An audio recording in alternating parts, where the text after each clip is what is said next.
Hello everyone, this is G and I'm back with another video.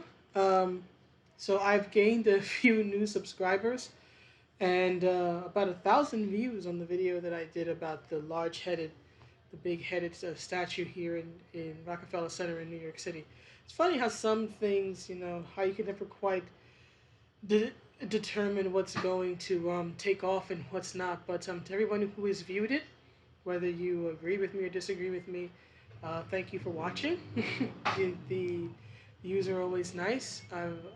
For me, especially since a lot of my videos, I'm a very small channel. A lot of my videos don't even crack 100 views. So to have a video that literally got 10 times,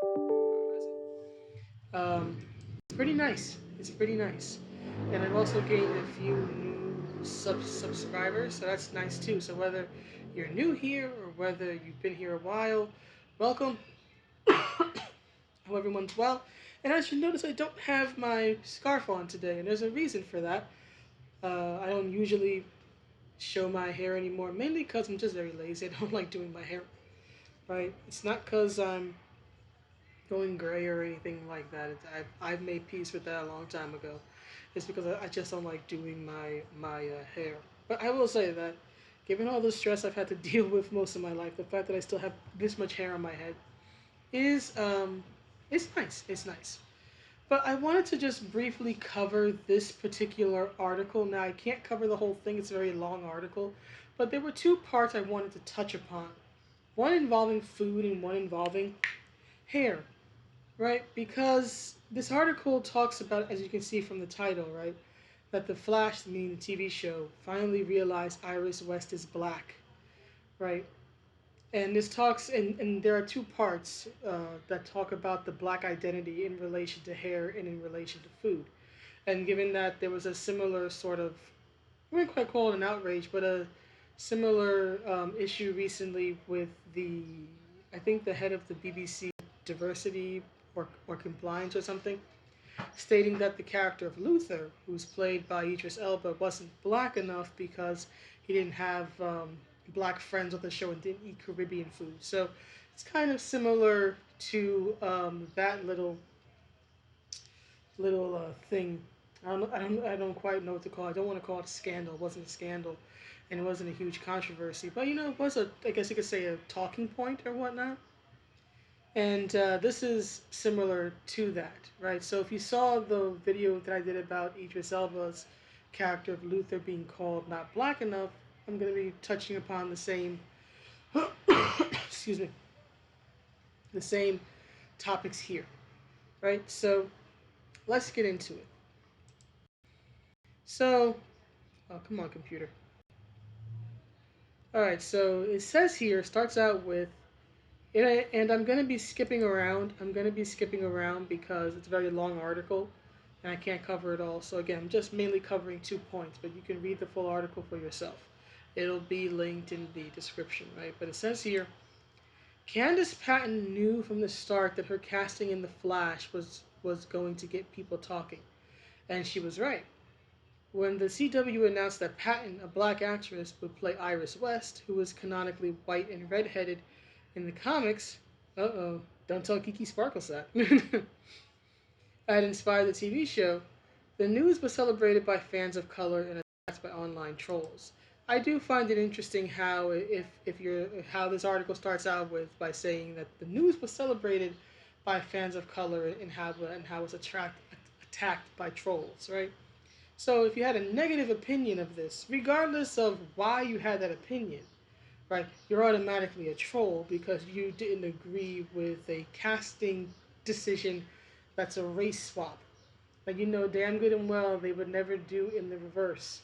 For example, they would never cast Vixen as a white lady, right? But how dare you disagree with casting a white redhead as a black person when they've been doing this over and over and over and over and over again? There's a ginger side going on, but if you criticize it, you're an online troll. So it says here, I knew how important this was going to be for a lot of young girls who look like me. Well, I'm not so young anymore, but I do look like you. At least kinda. We have some similar traits and characteristics. This is the actress, and this is me. thick eyebrows, black hair. Although my hair has never been that long. I've never worn it wavy. But it was extremely long and curly at one point, back when I was in college in my 20s. So we have some things in common. All right, so it says here, Patton explained, I knew it was different. I knew it was going to be maybe a little bit controversial for some people, but I also knew it had the potential to be a conversation starter and something really important. Right? And then it talks about the show not acknowledging her ethnicity in an overt way for several years, even mentioning over here, saying that before season 6, the show took a colorblind approach to its depiction of Patton's character Iris, and by extension Iris' family, painting her as a journalist, love interest, and a daughter, but never embracing her identity as a black woman. Now, I will admit that I'm not too familiar with the show, but as somebody who grew up with being colorblind, right, as any kid of the 1990s, and no doubt even further, but I was a child of the 90s, born in the 80s. You know, my childhood and the beginning of my adolescence is the 1990s, right? So, yeah, the shows that I grew up with, the messaging that we received from everything, from TV, from music videos, from our teachers, was to be colorblind. In fact, one of my favorite songs is "Free Your Mind," right? And the chorus goes, "Free your mind and the rest will follow. Be colorblind. Don't be so shallow." Right? So this was literally what many of my generation grew up listening, grew up hearing, right? Being told by our parents, by our teachers, by the media that we consumed back then, that being colorblind was the thing to go. So to sort of witness it totally go in the other direction now, right? And color being so prominent is, I will admit, it's a bit weird to me. I don't quite understand why we took such a left turn. But anyway, it says here that never embracing her identity as a black woman. In fact, Iris and her police detective father, Joe West, could have been any race, which I think is a good thing. That's kind of the point, right? That you were focusing on their roles in life and who they were as people, as characters, as opposed to them being a certain ethnicity. And it says here that Iris mainly served as Barry Allen's sidekick and lightning rod, championing him from the sidelines while he saved the world. And then it says that her character development improved and that her relationship with Barry changed, which makes sense. That happens in a lot of shows, right? Love interest and all that.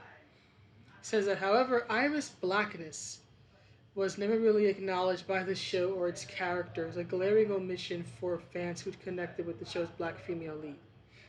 I'm sorry, but number one, as I've said and I'll keep saying, blackness is not a monolith. Not all black people are the same. We are not the Borg. We don't all think alike. We don't all come from the same areas of the country, let alone the world. Blackness, right, to say a southerner, and blackness to a dirty Yankee like me are two entirely different things. But in my opinion, if you are solely connecting with a character, any character, solely on something like their gender or their race, then honestly, I think you're the problem at this point. Those should not be why you relate to a character. I relate to Wolverine, who is a nigh immortal, angry white guy. Angry Canadian white dude with claws. Completely opposite me. But I relate to him because of his anger and because of his pain. That's what speaks to me. That is what speaks to me. Same with Batman, right? I have nothing in common on the surface with a rich white guy, right? But the compassion that he's capable of, right? The struggle to do the right thing, right? For example, his vow to, never kill, even in situations where he would have every right or reason to, right? That's what speaks to me. Not his ethnicity, not his gender, not his sexuality, not his privileged status as a rich man, but who he is as a person. That's what resonates. That should always be to me what resonates and draws you to or even from a character, who they are as a person. If the only reason you are interested is because of their race or their gender or their sexuality, you need to check yourself, because not only are you wrecking yourself, you're also wrecking the work. Because this is the type of silliness that the mainstream media caters to. And it's poor product that's getting poor views and poor sales. Everything is just poor. But anyway, it says here that something changed in season 6, and it's that they hired its first black showrunner. Okay, so it says that when Todd Helbing stepped down from his post to focus on other projects, Eric Wallace, who'd served as an executive producer since season 4, right, I guess so he'd been for the show about, at least in the executive producer role, for about 2 years now, given that they're on season 6, took the reins and reevaluated areas that weren't given enough attention. One that stood out to him like a neon sign, interesting, was the way in which Iris and her family's race was ignored. Again, I haven't seen the show, but I haven't found anything in this article, and keep in mind, I did read the whole thing, that ever said that her ethnicity was ignored. Perhaps made a very distant second to her personality and other her roles in the story, or roles in life. But that doesn't mean that the race is being ignored. It's just that it's not being overtly focused on. Again, you said yourself, it took a colorblind approach previously before Mr. Wallace took over. So it's not that it was ignored, it's that it was not overly emphasized. There is a difference. So it says Wallace understood who the West were as an African American family, as if all African American families are the same, and didn't shy away from that. Season 6 opened on a cookout, a staple within the black community, which featured recognizable dishes like creamed corn, candied yams, and collard greens. Right? Well, here's the thing. Yes, my family, because we have roots in the South, most of us live in the North. Most of us are Yankees, but we have roots in the South, namely North Carolina. So yes, I have many memories, some good, some bad, of nearly every weekend, nearly every Sunday, going to Grandpa's house. Grandpa lived in the city, but he never truly left his Southern roots behind. And this was my maternal grandfather, so my mother's dad, right? So, going there every Sunday and having Sunday dinner. And Grandpa had a lot of kids. Grandpa had like 7 kids, and his kids grew up, and most of them had kids, so he was cooking for a lot of people. So, yes, I do remember things like Sunday dinner and the foods like,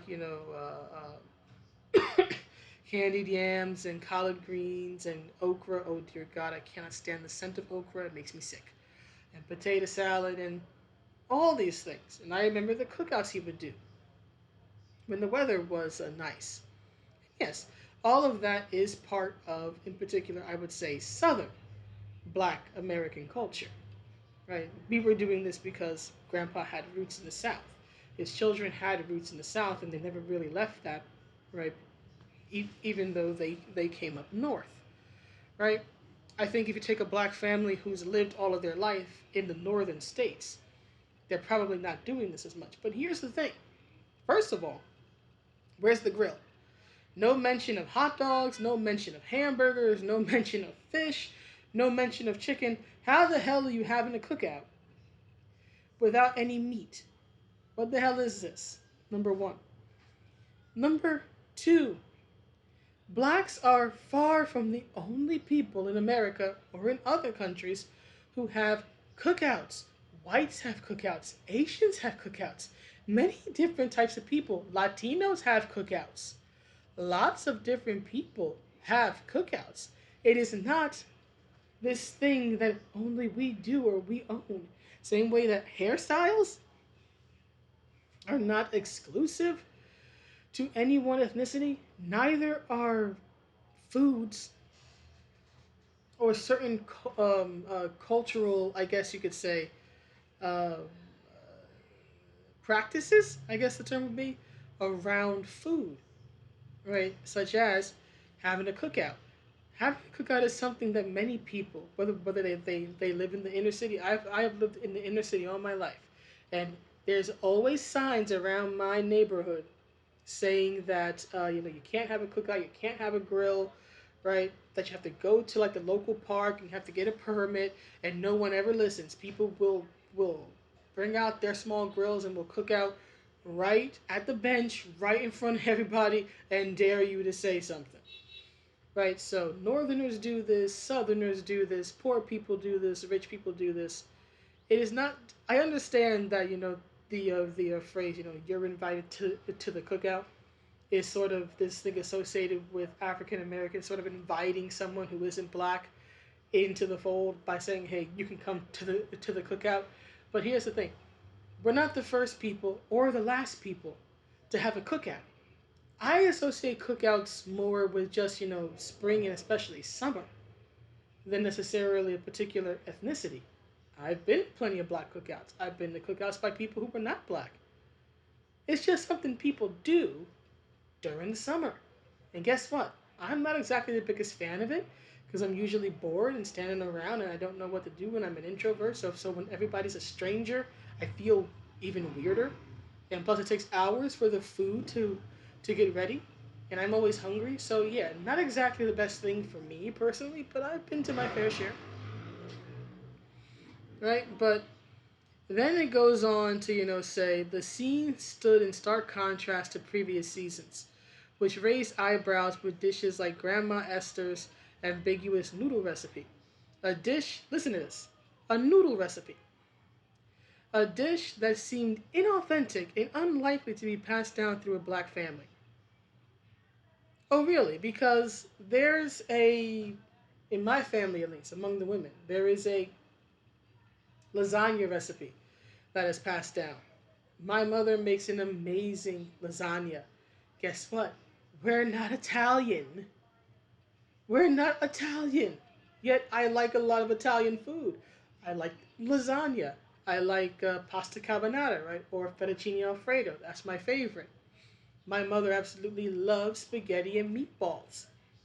And she makes it for herself at least. I'm not a big fan of spaghetti and meatballs, but she has a very certain way that she makes it, right?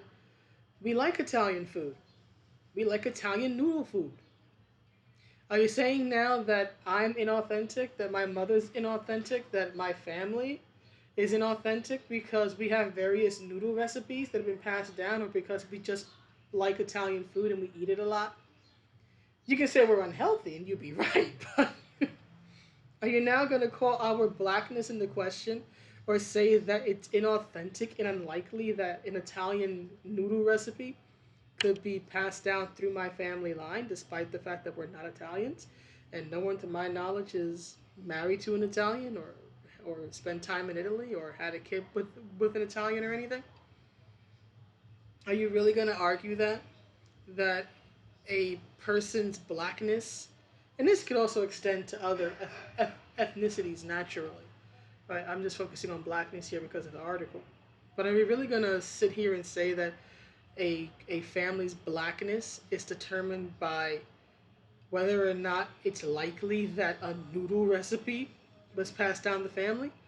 What if, and again, I don't follow the show, but what if the noodle recipe, what if Grandma Esther got the noodle recipe because she grew up in a Italian part of town, and that's how she learned it. Or she lived in Italy, or maybe a great love of her life was an Italian person.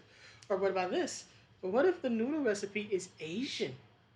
What if she grew up in an Asian part of town, or spent a lot of time in Asia? What if she was born in an Asian country and grew up there, right, as a hafu, right, a half Asian, half black or whatever, and then came to the U.S. later, right? What if she just really likes Asian food and she likes to make ramen and other types of noodle recipes from Asian countries? right? There could be so many reasons why, right, a particular dish or whatever is passed through a family that seems to not necessarily connect, right? Like for example, there are no doubt plenty of Asian people who like Caribbean food or who like uh, potato salad and collard greens, right? Stuff associated with soul food. But maybe that person just likes that type of food, or maybe they or someone in their family grew up in the South and that's what they ate. There are so many reasons why various recipes get passed down through family lines, whether they make sense according to one's ethnicity or not. And to try to um, call into question a person's racial identity, right? Or to call into question a family's racial identity because of the food they eat. And I want to be clear. I understand. I said it myself in the other video. Food is indeed a part of culture, but to call a person out, or to claim that they or their family is inauthentic because of a food is absolutely absurd in my mind. Right? So that's the rant on food. So now let's get to the hair. Right? Give me a head with hair, long, beautiful hair. Right? So come on, roll. And look at her hair here, right? But it says here in episode 5 of the current season.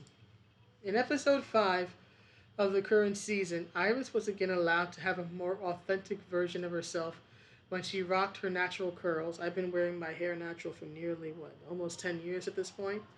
But anyway, she rocked her natural curls while heading on vacation with Barry. It was a small gesture that made a major impact and garnered resounding praise for showcasing Iris with a more relatable hairstyle. Okay, so all the black women, myself included, who have permed their hair. I literally permed my hair from like my teenage years to like my mid 20s, right? So all the women who permed their hair, because that's an alteration of its natural state, all the women like Beyonce, Rihanna, and many others who have dyed their hair, that's an alteration of its natural state.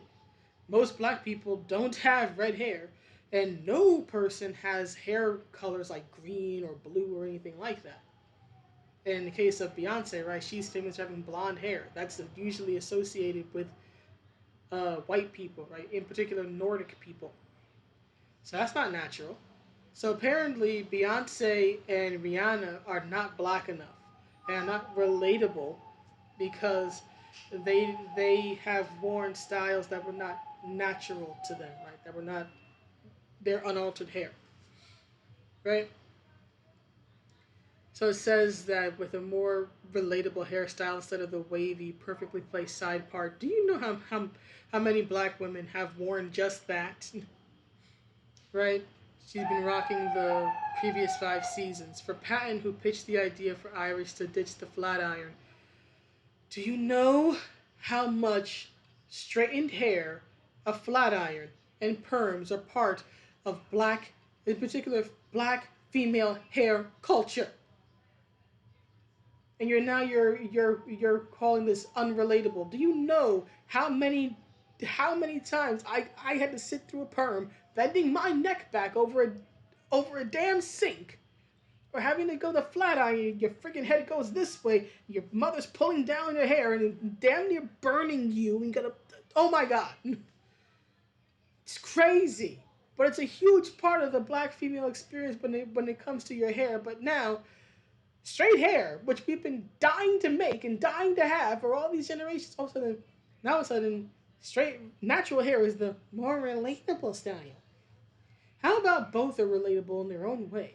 Because both are part of the black female hair experience in its own way.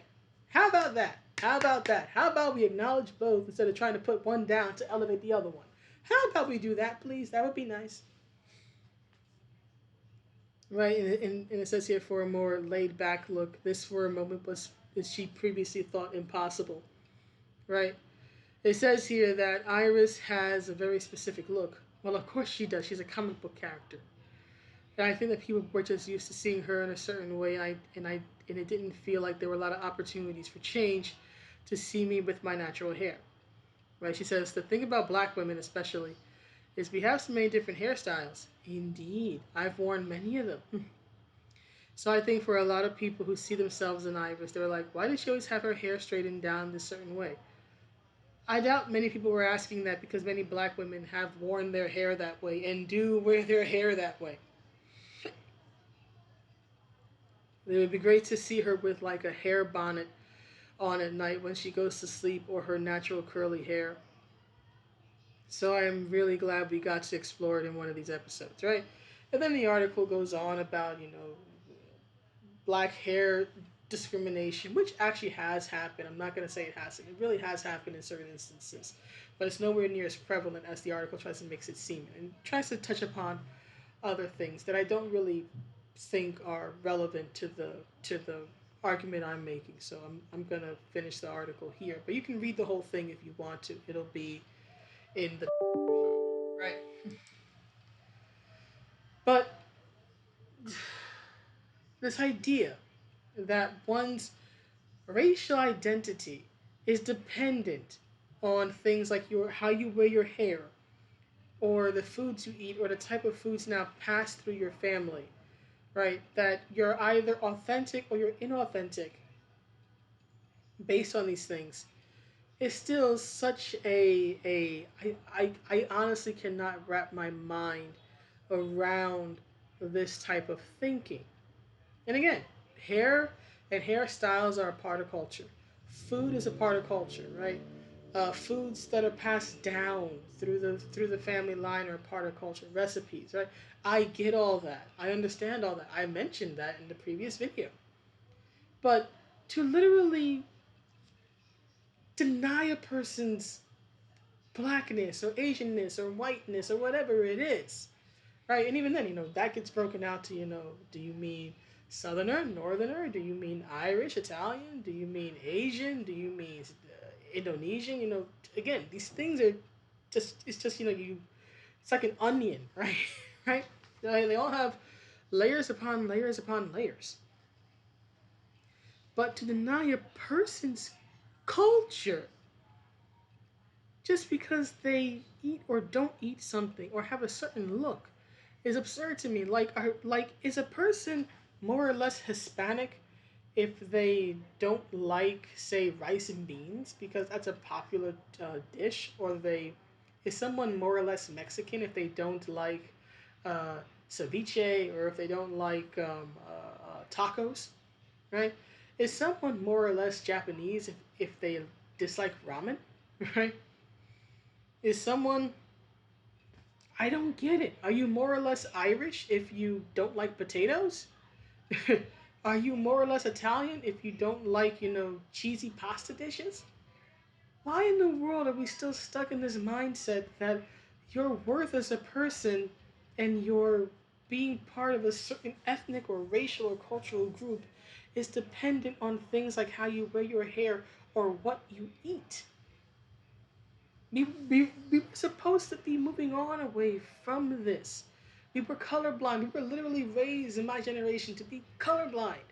And now we are becoming so obsessed with color that we're now trying to decide what is authentic or inauthentic on things that are not universal to certain groups. Yes, a lot of blacks cook out, but a lot of blacks don't. A lot of blacks eat soul food, and a lot of blacks don't. Am I more or less black because I don't like peach cobbler? I mean, this is absolutely ridiculous. Real talk. Someone tell me, is Sasha Banks is Sasha Banks here more or less black because she wears her hair wavy and she puts it different colors and she's worn wigs and all this other stuff? Is she more or less black? Right? Is she invited to the cookout? Can she come to the cookout looking like this? Right? Or or is it or can she only attend if she ditches the hair color and doesn't alter her hair? What about Bianca Belair, is she more or less black? Because, at least to my knowledge, she wears her hair natural. This braid, to my understanding, is real. And it's her actual hair, right? So it's the fact that she doesn't alter it too much, right? She doesn't dye it or anything, and she braids it. Does this make her more black than where is it? Than Sasha? Because Sasha alters her hair because it's part of the characters that she plays, right? Is Bianca more black than Sasha Banks? Or are they two black women and the state of their hair ultimately is irrelevant? I like to believe that the state of their hair is irrelevant in that it is not something that adds to or takes away their black identity. But then again, like I said before, I indeed was raised. Let me find it again. I was raised, as it points out here, to be, and let's highlight it, colorblind. I was raised to be colorblind. As the song says, as in Vogue, four funky divas, four black women said, free your mind and the rest will follow. Be colorblind. Don't be so shallow. I think we need to go back to that. Because stuff like this is ridiculous. But at least it gives me something to talk about and share with you all. So please let me know what you think, and I will see you all in the next one. Have a good day or night wherever you are. Bye.